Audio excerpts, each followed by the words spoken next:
Oh, we have a lot to cover. I had to take a small hiatus, so it's good to be back. If you didn't know, I started a brand new money series. The series is called You Are the Money, because I need to convince you how and why you've always been the money. So here on YouTube and YouTube only, I'll have a playlist where you can find all the videos in chronological order, so you don't have to be flipping around trying to find what video you're on next. And I want to highly encourage you to go to the community posts, because I will fill in the gaps where you can read the information, which will enhance your studies. Okay, so you've got the YouTube videos, You Are the Money series playlist, and community posts. And then eventually we'll be moving into a private community, which I need to set up. So just bear with me on that, because that's also a complicated back end thing. We'll move into a community where you can ask one-on-one questions with me, and I will walk you through this process. Okay, so we've got a lot to cover. If you didn't know, I no longer pay federal income taxes, right? So I sent in a very specific document to the IRS. This is me correcting my financial status with the IRS, where I am tax exempt, non-tax obligated. I revoked my election to pay taxes, and I had to prove to the IRS why that is so. Okay, so I no longer hear from the IRS. I'm not in trouble with the IRS. They don't even bother me. I no longer fill out W-2s or W-4s or file 1040s or 1099s. I don't do any of that anymore because I'm not supposed to.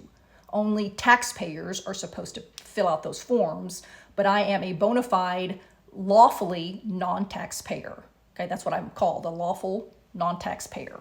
Okay, so I will also teach you safely, permanently, lawfully and legally how to never pay federal income taxes again. But you need to understand this information and why it's so. I'm going to show you and prove to you. In fact, I like physical proof, right? I like to show testimony on why and how this works. My backstory is I owed $250,000 in IRS back taxes.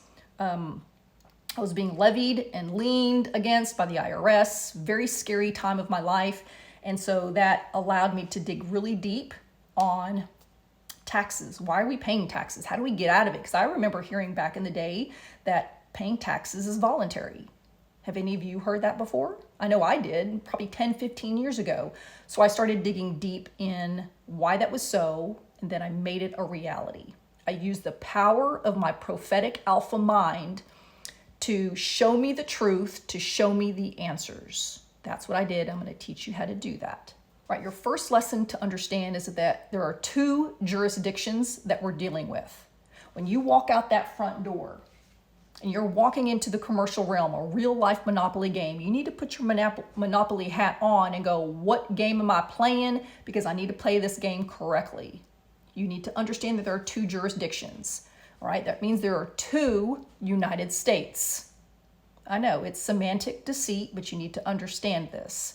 United States of America is very different than United States Corporation. I'll prove this to you. So when you are dealing with the mail or the post office, did you know that that United States Post Office is very different than United States Postal Service? One is part of the republic, part of the private, and one is a corporation or a business, right? United States Post Office, very different than United States Postal Service. United States of America, very different than United States Corporation.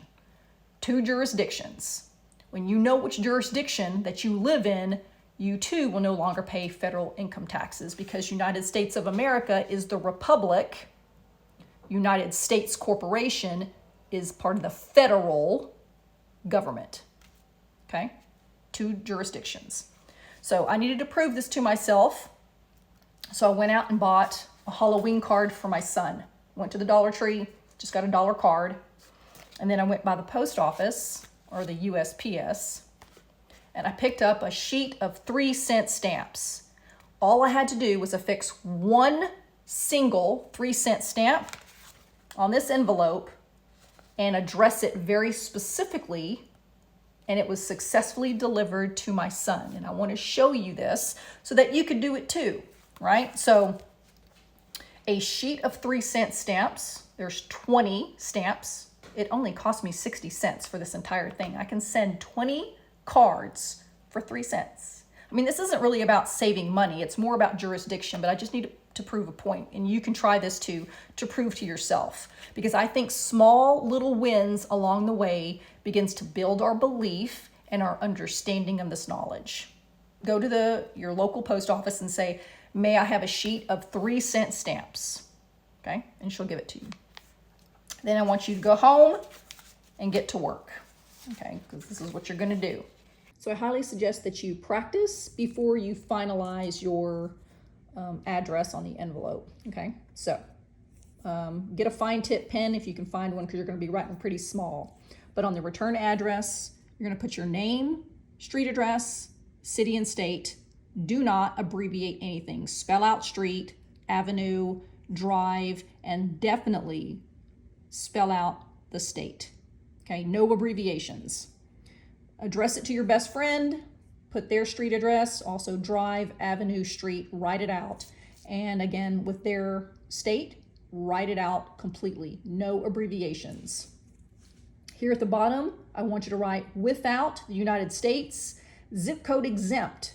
You can help them out and write near their zip code, but put the zip code in brackets.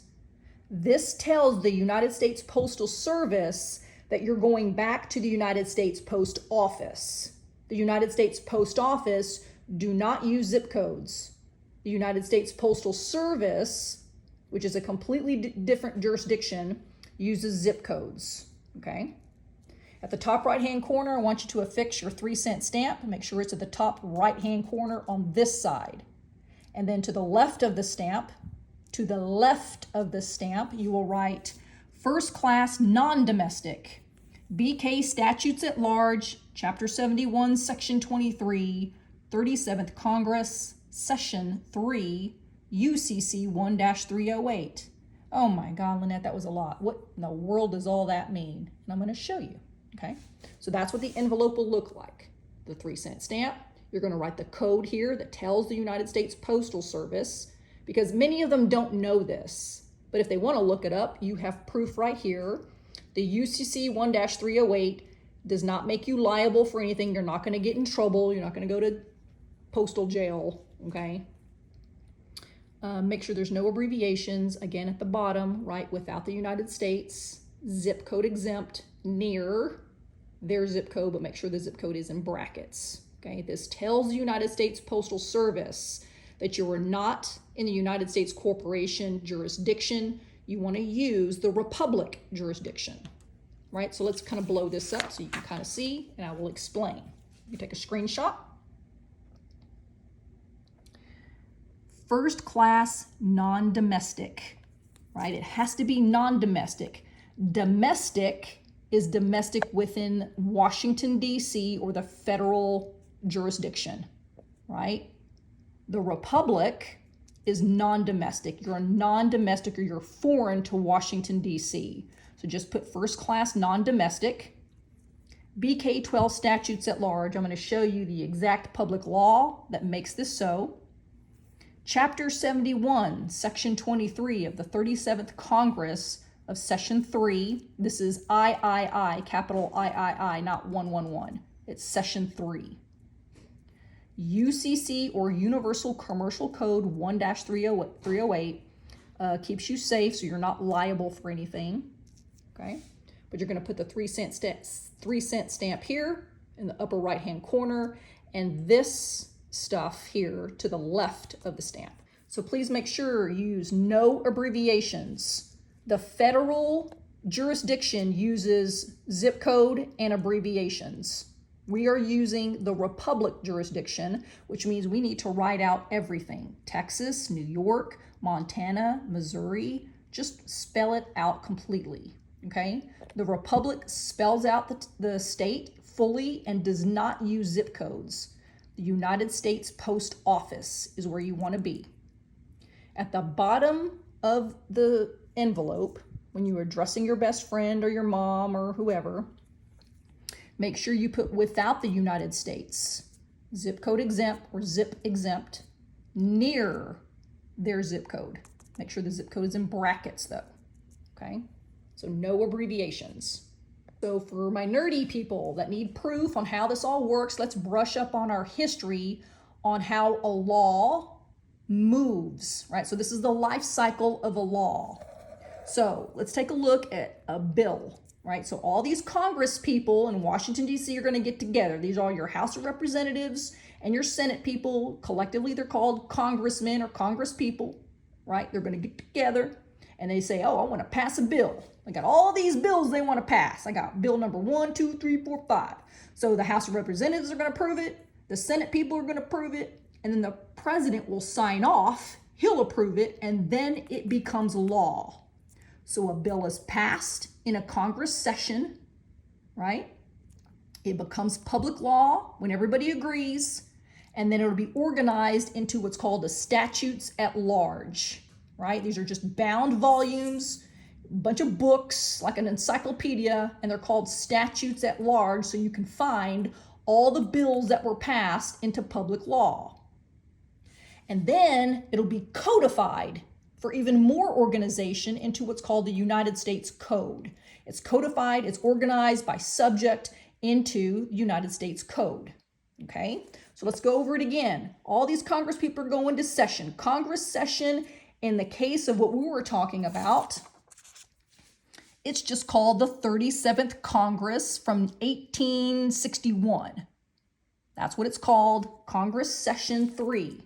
All these people got together and they passed a postal law, right? So when they're in session, you got all these bills and all of these laws happening in this session.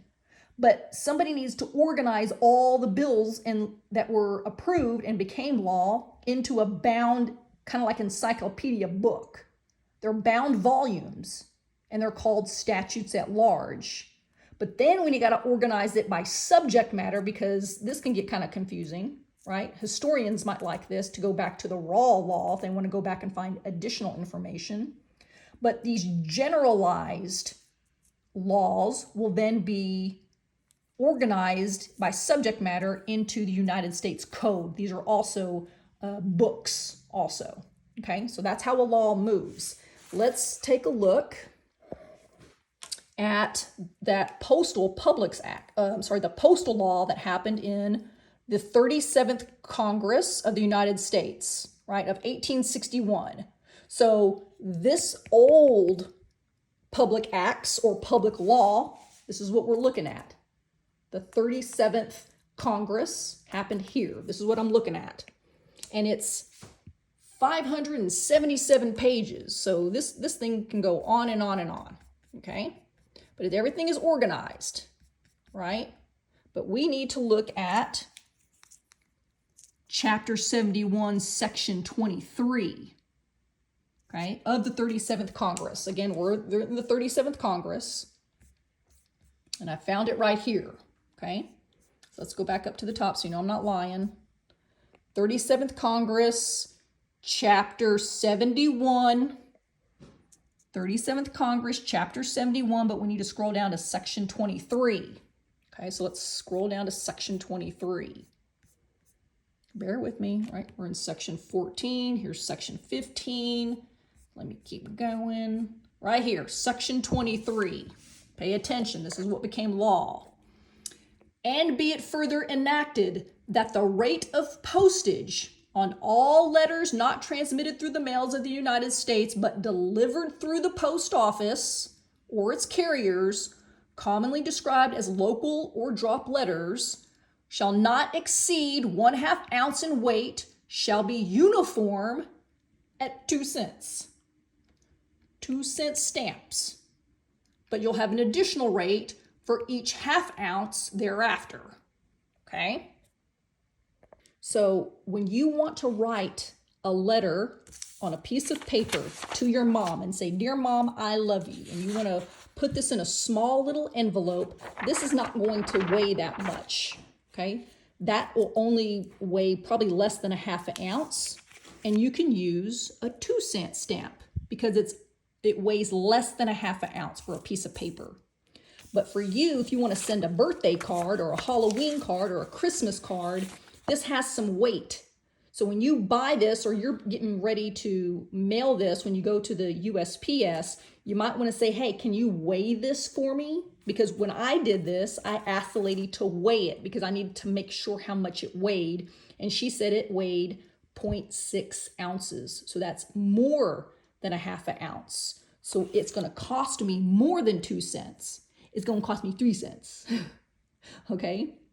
So I affixed a 3-cent stamp because it was more than a half an ounce. Below a half an ounce costs 2 cents. That is public law right there. Not exceeding 1/2 ounce in weight shall be 2 cents. But because the card weighs a little bit more, I affixed a 3-cent stamp to that. Okay, so that's why this works. We're talking about jurisdictions, United States Post Office versus United States Postal Service. This is what I need you to understand. Let me kind of clean up my mess so you can kind of focus. United States of America includes the 50 states of the Union. This is the Republic. This is where the post office is found, United States Post Office. They do not use zip codes, okay? And the state is spelt out in full. The United States Corporation is a federal corporation. It's a democracy, not a republic. You're in the public. This is the republic or private. This is the public. United States Corporation only consists of the District of Columbia or Washington, D.C. and its territories only. So Washington, D.C., Puerto Rico, Guam, Virgin Islands, the Mariana Islands, this is all D.C. D.C. only is the United States Corporation. It includes zip codes because in 1971 is when zip codes were enacted because United States Postal Service kind of took over the United States Post Office. What I need you to understand is that the United States Post Office is the original government post office that created the United States Postal Service. The creation cannot abolish the creator. Listen to me. United States of America or the United States Post Office is the creator of the United States Corporation or the United States Postal Service. The creation cannot get rid of, kill, abolish the creator.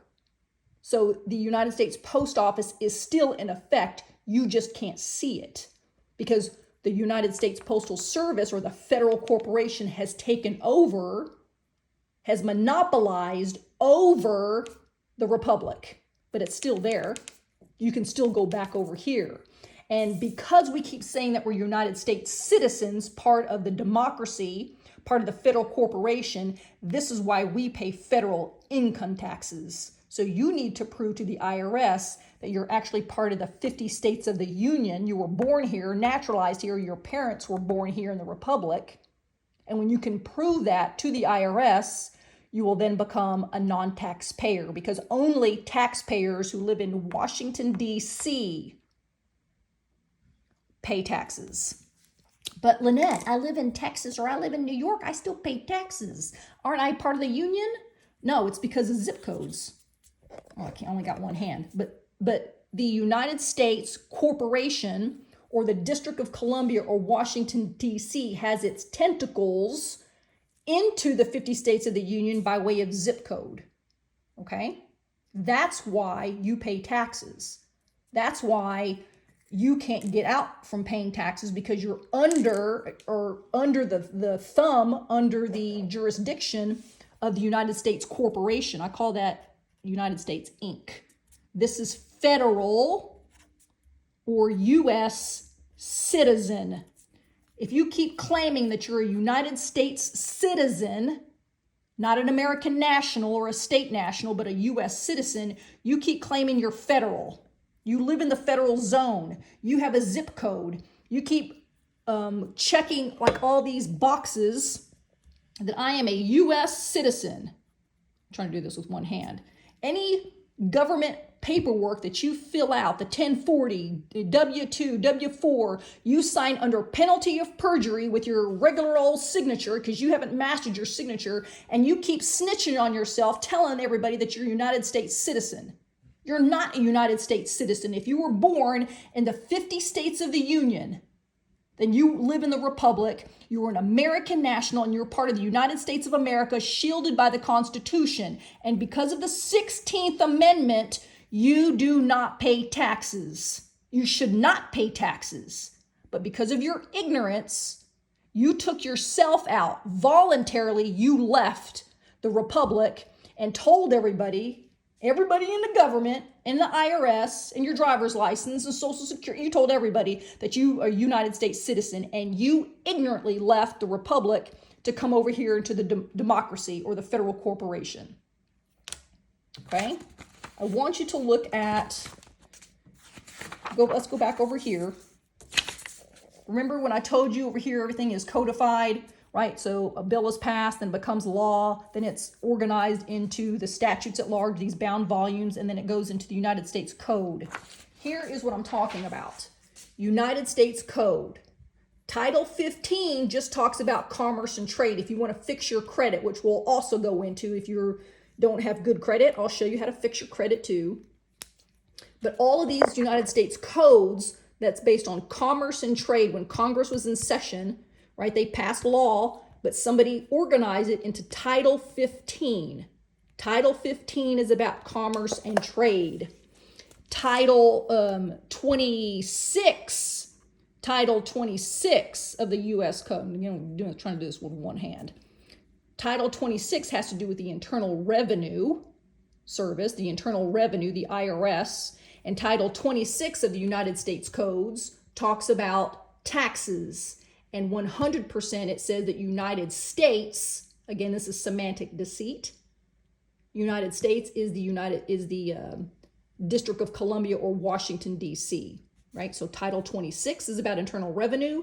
It defines United States as being part of Washington, D.C. You are a U.S. citizen is what you keep claiming, and that's why you pay taxes. If you don't believe me that United States Inc. is a federal corporation, I want you to Google 28, Title 28, United States Code, subsection 3002, 15A, and it'll say that the United States is a federal corporation. That means this is a business. United States Inc. has an EIN. True government doesn't have an EIN. This is a business that we're dealing with. We're dealing with commerce out here, guys. This is a commercial realm. We are no longer in the United States of America because it's been hidden from us. But I need you to understand that there are two jurisdictions.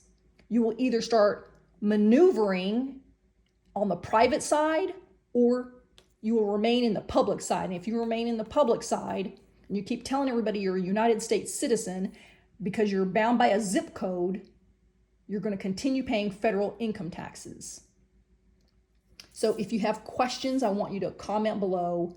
This makes sense. This is an eye opener. Maybe you're still a little bit confused, but if you will go to the dollar store and grab a card and buy a sheet of 3-cent stamps and address the envelope like I showed you, I'll prove to you that if you address your envelope without a zip code, you'll prove to yourself that you're back over here on the Republic or the United States of America side. You're utilizing the United States original post office, and you're not utilizing the United States Postal Service, which is a business. The post office is a government, a true government organization. United States Postal Service is just a business that they're acting like a government organization, but they're not. It's a business. If you look up on Duns and Bradstreet, you will see that every United States Postal Service has an EIN number. It's a business. So you either know how to operate in the commercial realm as a business or you don't. This makes all the difference in why the ignorant keep paying federal income taxes, because you either keep saying that you're in the federal jurisdiction, or those that are aware go back over here to the Republic jurisdiction. That's the difference. We're dealing with commerce, guys.